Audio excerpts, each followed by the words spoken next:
Hey folks, welcome to episode 6 of Low Lead. In today's episode, we are looking back on one of my favorite flights from 2023.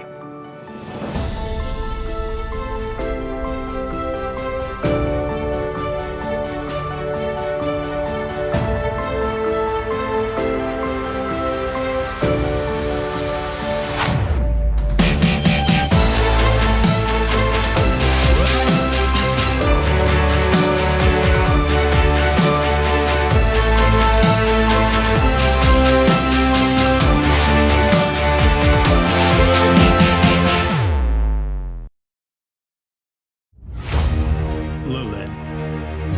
Just a group of friends having big adventures in small airplanes, sharing some of the fun and lessons we learn along the way.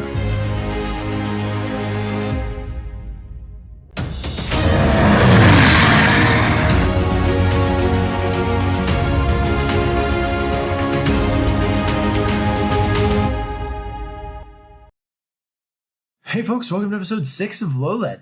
Today's video is going to be a little bit different than usual. We encountered some technical issues and I may or may not have accidentally deleted all of the cockpit audio from this flight. So instead, today I'm going to tell a story about the early part of my aviation career and why that made this particular trip so special for me.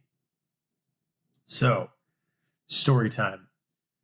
And to start the story, in a way that makes sense, we have to go back to approximately 2010. I was working at a company called Global Aviation in Hillsboro, Oregon at the time. It was one of my first jobs in aviation as a line service technician. And so basically what I did is I pumped gas and wiped bugs off of airplanes. While working there, I had made friends with a guy named Alan Baker, who wound up being one of my really, really good friends. We're still friends to this day. And for the rest of the story, he'll be referred to as Bullet, as that is essentially the name we all know him by. And he'll be making an appearance in a later episode of Low Lead. So you'll get to meet him in due time. So Bullet and I, both being low-time private pilots, we're trying to figure out ways to make really to justify going out and flying airplanes. And so what we came up with was doing some air-to-air photography. Bullet is a fantastic photographer, and I am not. So I flew and he photographed, and we coordinated with a couple of buddies, and we went and took pictures of their aircraft. And one of the acquaintances that we flew with was a coworker of ours at Global who was a corporate pilot by the name of Bert Zimmerly. Now, Bert Zimmerly had, at the time, a Bucher Youngman, which is a German biplane from the late 30s, early 40s, that they used as a primary trainer, much the same way that the Army Air Corps used the Stearman during World War II.